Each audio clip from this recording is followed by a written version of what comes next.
Genesis chapter 31. Jacob heard that Laban's sons were saying, "Jacob has taken everything our father owned, and has gained all this wealth from what belonged to our father." And Jacob noticed that Laban's attitude toward him was not what it had been. Then the Lord said to Jacob, "Go back to the land of your fathers and to your relatives, and I will be with you." So Jacob sent word to Rachel and Leah to come out to the fields where his flocks were. He said to them, "I see that your father's attitude towards me is not what it was before, but the God of my father has been with me. You know that I've worked for your father with all my strength, yet your father has cheated me by changing my wages 10 times. However, God has not allowed him to harm me. If he said, 'The speckled ones will be your wages,' then all the flocks gave birth to speckled young. And if he said, 'The streaked ones will be your wages,' then all the flocks bore streaked young. So God has taken away your father's livestock and has given them to me. In breeding season, I once had a dream, in which I looked up and saw that the male goats mating with the flock were streaked, speckled, or spotted. The angel of God said to me in the dream, 'Jacob.' I answered, 'Here I am.' And he said, 'Look up and see that all the male goats mating with the flock are streaked, speckled, or spotted, for I have seen all that Laban has been doing to you. I am the God of Bethel, where you anointed a pillar and where you made a vow to me. Now leave this land at once and go back to your native land.' Then Rachel and Leah replied, 'Do we still have any share in the inheritance of our father's estate? Does he not regard us as foreigners? Not only has he sold us, but he has used up what was paid for us. Surely all the wealth that God took away from our father belongs to us and our children. So do whatever God has told you.' Then Jacob put his children and his wives on camels, and he drove all his livestock ahead of him along with all the goods he had accumulated in Paddan Aram to go to his father Isaac in the land of Canaan. When Laban had gone to shear his sheep, Rachel stole her father's household gods. Moreover, Jacob deceived Laban the Aramean by not telling him he was running away. So he fled with all he had, crossed the Euphrates River, and headed for the hill country of Gilead. On the 3rd day, Laban was told that Jacob had fled. Taking his relatives with him, he pursued Jacob for 7 days and caught up with him in the hill country of Gilead. Then God came to Laban the Aramean in a dream at night and said to him, 'Be careful not to say anything to Jacob, either good or bad.' Jacob had pitched his tent in the hill country of Gilead when Laban overtook him, and Laban and his relatives camped there too. Then Laban said to Jacob, 'What have you done? You've deceived me, and you've carried off my daughters like captives in war. Why did you run off secretly and deceive me? Why didn't you tell me, so I could send you away with joy and singing to the music of tambourines and harps? You didn't even let me kiss my grandchildren and my daughters goodbye. You've done a foolish thing. I have the power to harm you. But last night the God of your father said to me, 'Be careful not to say anything to Jacob, either good or bad.' Now you have gone off because you long to return to your father's household. But why did you steal my gods?" Jacob answered Laban, "I was afraid, because I thought you would take your daughters away from me by force. But if you find anyone who has your gods, that person shall not live. In the presence of our relatives, see for yourself whether there is anything of yours here with me, and if so, take it." Now Jacob did not know that Rachel had stolen the gods. So Laban went into Jacob's tent, and into Leah's tent, and into the tent of the 2 female servants, but he found nothing. After he came out of Leah's tent, he entered Rachel's tent. Now Rachel had taken the household gods and put them inside her camel's saddle and was sitting on them. Laban searched through everything in the tent, but found nothing. Rachel said to her father, "Don't be angry, my lord, that I cannot stand up in your presence. I'm having my period." So he searched, but could not find the household gods. Jacob was angry and took Laban to task. "What is my crime?" he asked Laban. "How have I wronged you that you hunt me down? Now that you have searched through all my goods, what have you found that belongs to your household? Put it here in front of your relatives and mine, and let them judge between the two of us. I have been with you for 20 years now. Your sheep and goats have not miscarried, nor have I eaten rams from your flocks. I did not bring you animals torn by wild beasts. I bore the loss myself. And you demanded payment from me for whatever was stolen by day or night. This was my situation. The heat consumed me in the daytime and the cold at night, and sleep fled from my eyes. It was like this for the 20 years I was in your household. I worked for you 14 years for your 2 daughters and 6 years for your flocks, and you changed my wages 10 times. If the God of my father, the God of Abraham, and the fear of Isaac had not been with me, you would surely have sent me away empty-handed. But God has seen my hardship and the toil of my hands, and last night he rebuked you."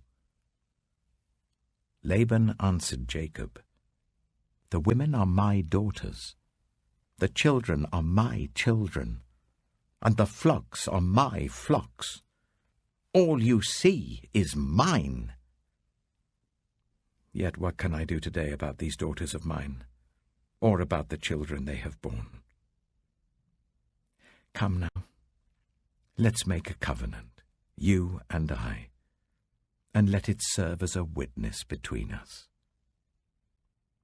So Jacob took a stone and set it up as a pillar. He said to his relatives, "Gather some stones." So they took stones and piled them in a heap, and they ate there by the heap. Laban called it Jiga Sehadutha, and Jacob called it Gilead. Laban said, "This heap is a witness between you and me today." That is why it was called Gilead. It was also called Mizpah, because he said, "May the Lord keep watch between you and me when we are away from each other. If you ill-treat my daughters, or if you take any wives besides my daughters, even though no one is with us, remember that God is a witness between you and me." Laban also said to Jacob, "Here is this heap, and here is the pillar I have set up between you and me. This heap is a witness, and this pillar is a witness, that I will not go past this heap to your side to harm you, and that you will not go past this heap and pillar to my side to harm me. May the God of Abraham and the God of Nahor, the God of their father, judge between us." So Jacob took an oath in the name of the fear of his father Isaac. He offered a sacrifice there in the hill country and invited his relatives to a meal. After they had eaten, they spent the night there.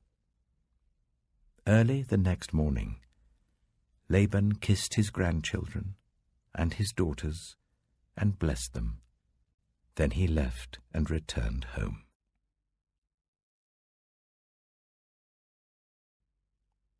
Genesis chapter 32.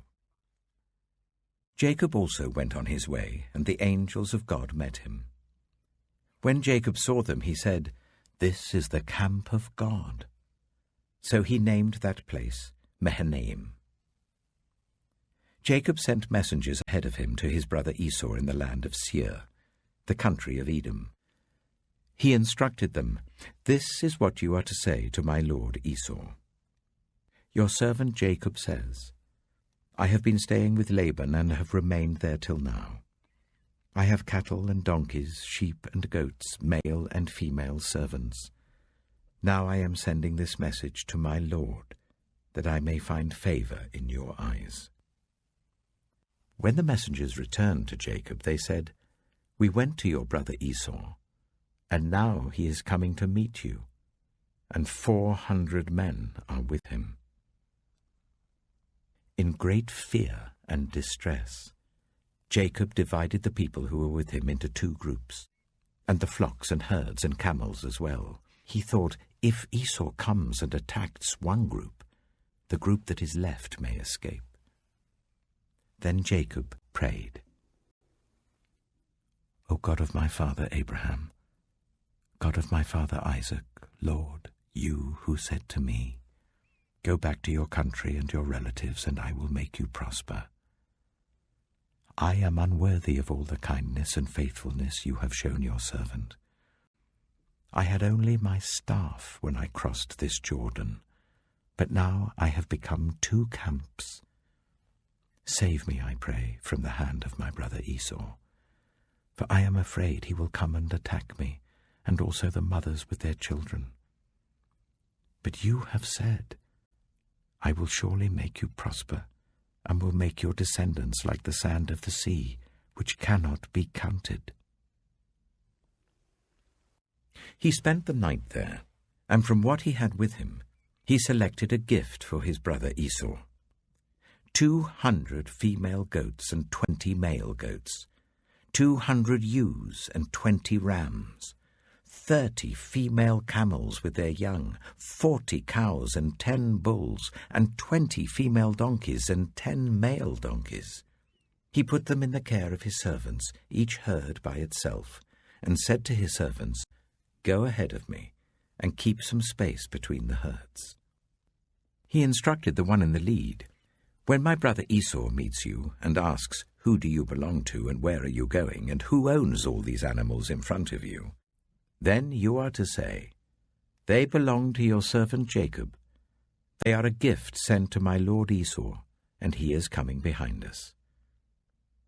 He also instructed the second, the third, and all the others who followed the herds, "You are to say the same thing to Esau when you meet him, and be sure to say, 'Your servant Jacob is coming behind us.' For he thought, 'I will pacify him with these gifts I'm sending on ahead.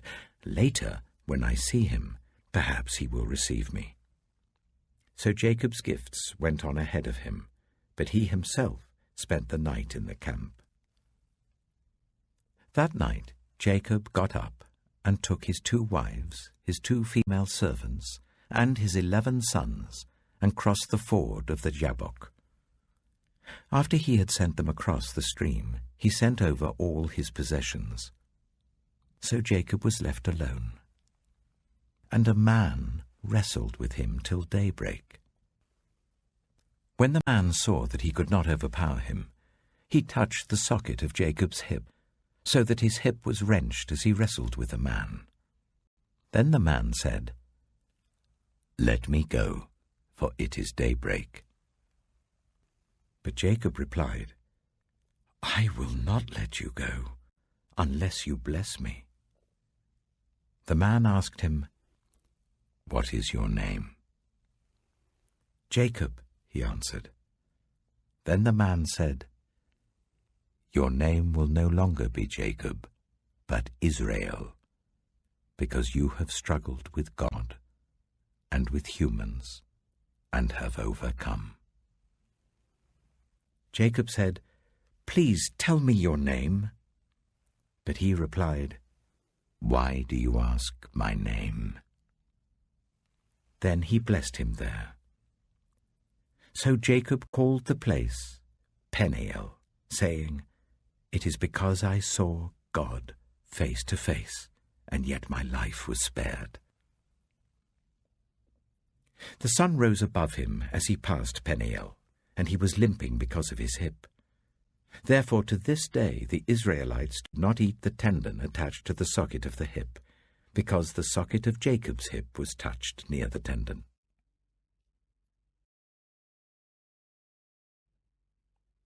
Genesis chapter 33. Jacob looked up, and there was Esau, coming with his 400 men. So he divided the children among Leah, Rachel, and the 2 female servants. He put the female servants and their children in front, Leah and her children next, and Rachel and Joseph in the rear. He himself went on ahead and bowed down to the ground 7 times as he approached his brother. But Esau ran to meet Jacob and embraced him. He threw his arms around his neck and kissed him, and they wept. Then Esau looked up and saw the women and children. "Who are these with you?" he asked. Jacob answered, "They are the children God has graciously given your servant." Then the female servants and their children approached and bowed down. Next Leah and her children came and bowed down. Last of all came Joseph and Rachel, and they too bowed down. Esau asked, "What's the meaning of all these flocks and herds I met?" "To find favor in your eyes, my lord," he said. But Esau said, "I already have plenty, my brother. Keep what you have for yourself." "No, please," said Jacob. "If I have found favor in your eyes, accept this gift from me. For to see your face is like seeing the face of God now that you have received me favorably. Please accept the present that was brought to you, for God has been gracious to me, and I have all I need." And because Jacob insisted, Esau accepted it. Then Esau said, "Let us be on our way. I'll accompany you." But Jacob said to him, "My Lord knows that the children are tender, and that I must care for the ewes and cows that are nursing their young. If they are driven hard just one day, all the animals will die. So let my Lord go on ahead of his servant while I move along slowly at the pace of the flocks and herds before me, and the pace of the children, until I come to my Lord in Seir." Esau said, "Then let me leave some of my men with you." "But why do that?" Jacob asked. "Just let me find favor in the eyes of my Lord." So that day Esau started on his way back to Seir. Jacob, however, went to Succoth, where he built a place for himself and made shelters for his livestock. That is why the place is called Succoth. After Jacob came from Paddan Aram, he arrived safely at the city of Shechem in Canaan, and camped within sight of the city. For 100 pieces of silver he bought from the sons of Hamor, the father of Shechem, the plot of ground where he pitched his tent. There he set up an altar and called it El Elohe Israel.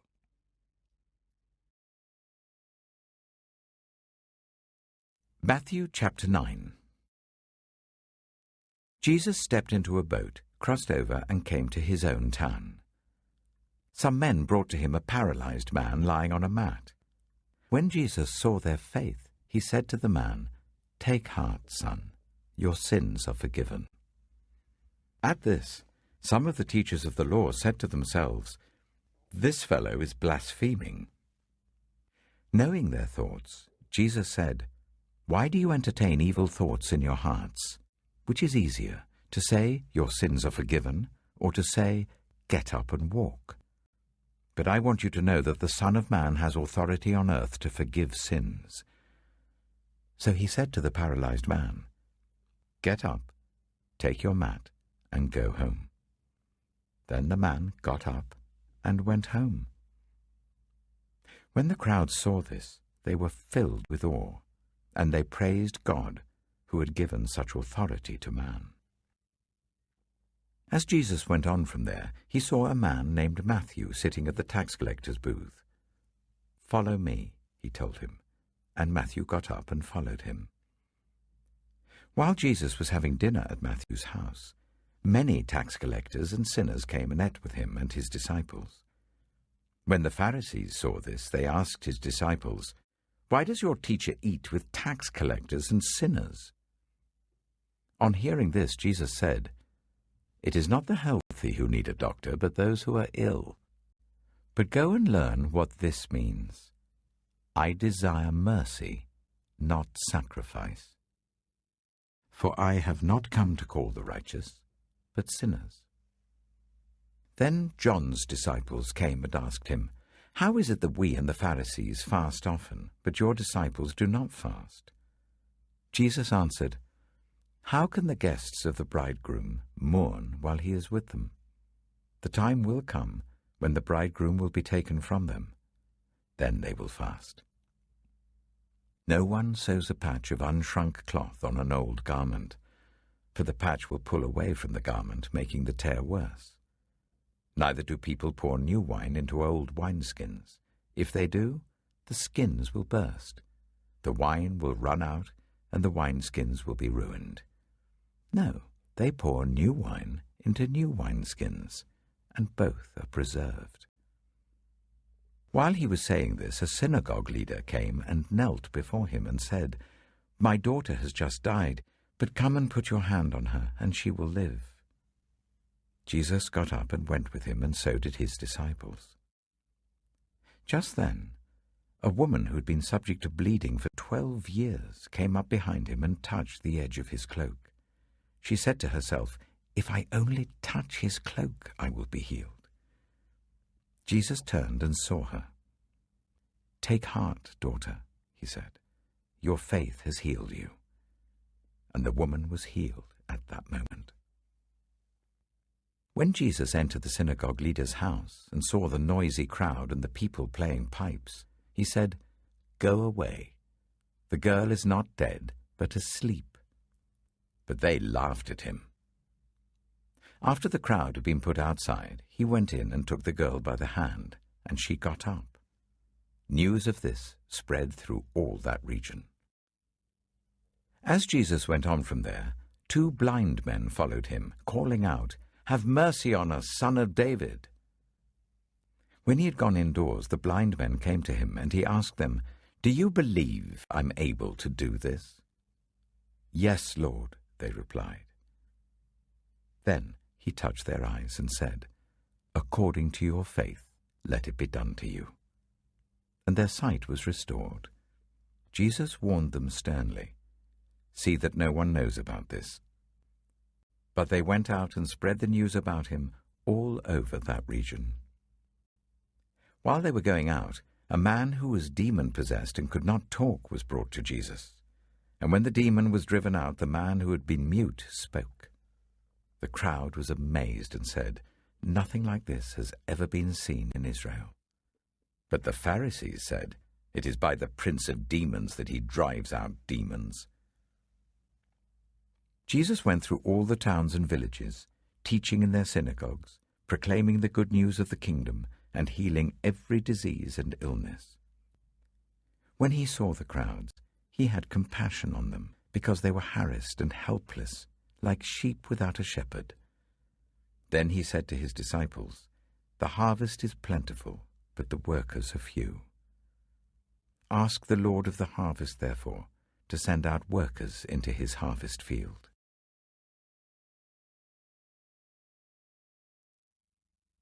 Psalm 13. How long, Lord, will you forget me forever? How long will you hide your face from me? How long must I wrestle with my thoughts, and day after day have sorrow in my heart? How long will my enemy triumph over me? Look on me and answer, Lord my God. Give light to my eyes, or I will sleep in death, and my enemy will say, I have overcome him, and my foes will rejoice when I fall. But I trust in your unfailing love. My heart rejoices in your salvation. I will sing the Lord's praise, for he has been good to me.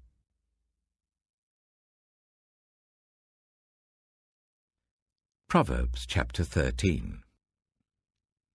A wise son heeds his father's instruction, but a mocker does not respond to rebukes. From the fruit of their lips people enjoy good things, but the unfaithful have an appetite for violence. Those who guard their lips preserve their lives, but those who speak rashly will come to ruin. A sluggard's appetite is never filled, but the desires of the diligent are fully satisfied. The righteous hate what is false, but the wicked make themselves obnoxious and bring shame on themselves. Righteousness guards the person of integrity, but wickedness overthrows the sinner. One person pretends to be rich, yet has nothing. Another pretends to be poor, yet has great wealth. A person's riches may ransom their life, but the poor cannot respond to threatening rebukes. The light of the righteous shines brightly, but the lamp of the wicked is snuffed out. Where there is strife, there is pride, but wisdom is found in those who take advice. Dishonest money dwindles away, but whoever gathers money little by little makes it grow. Hope deferred makes the heart sick, but a longing fulfilled is a tree of life. Whoever scorns instruction will pay for it, but whoever respects a command is rewarded. The teaching of the wise is a fountain of life, turning a person from the snares of death. Good judgment wins favor, but the way of the unfaithful leads to their destruction. All who are prudent act with knowledge, but fools expose their folly. A wicked messenger falls into trouble, but a trustworthy envoy brings healing. Whoever disregards discipline comes to poverty and shame, but whoever heeds correction is honored. A longing fulfilled is sweet to the soul, but fools detest turning from evil. Walk with the wise and become wise, for a companion of fools suffers harm. Trouble pursues the sinner, but the righteous are rewarded with good things. A good person leaves an inheritance for their children's children, but a sinner's wealth is stored up for the righteous. An unploughed field produces food for the poor, but injustice sweeps it away. Whoever spares the rod hates their children, but the one who loves their children is careful to discipline them. The righteous eat to their heart's content, but the stomach of the wicked goes hungry.